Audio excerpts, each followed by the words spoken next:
নমস্কার বন্ধুরা, কেমন আছেন সবাই? আমি দীপঙ্কর মজুমদার চলে এলাম হঠাৎ করে বাংলাদেশ টেলিভিশনে।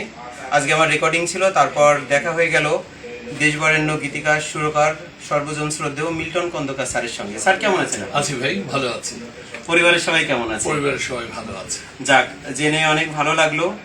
ছোটবেলায় যখন গান শুনতাম, পাথরে ঘষলে পাথর আগুন জ্বলে, অঝরে বৃষ্টি হলে শ্রাবণ বলে, তো আমি একবার চিন্তা ভাবনা করতেছি, এত সুন্দর গান যিনি লেখেন, এত সুন্দর সুর যিনি করেন, তার সঙ্গে কি কখনো আমার দেখা হবে? তো বন্ধুরা, আজকে দেখা হয়ে গেল স্যারের সঙ্গে। মানে কি বলবো, আমি যে কতটা অনুপ্রাণিত আমি এটা বলে বোঝাতে পারবো না। তো স্যার আমাদের জন্য একটু দোয়া করবেন, যেন আপনাদের পথ অনুসরণ করে যেন আমরা চলতে পারি। অবশ্যই অবশ্যই ভাই, সবসময় চিন্তা করি, সবসময় শুদ্ধ সঙ্গীতের পক্ষে কাজ করেছি। কতটা পেরেছি জানি না, তবে চেষ্টাটা ছিল ভেতরে।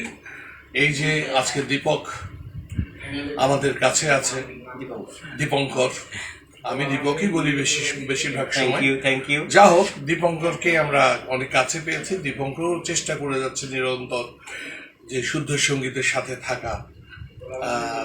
যে চেষ্টা করে যাচ্ছে, এই চেষ্টা যদি অব্যাহত থাকে, আমার ধারণা দীপঙ্কর একদিন বাংলাদেশের সকল মানুষের প্রিয় শিল্পী হয়ে উঠবে।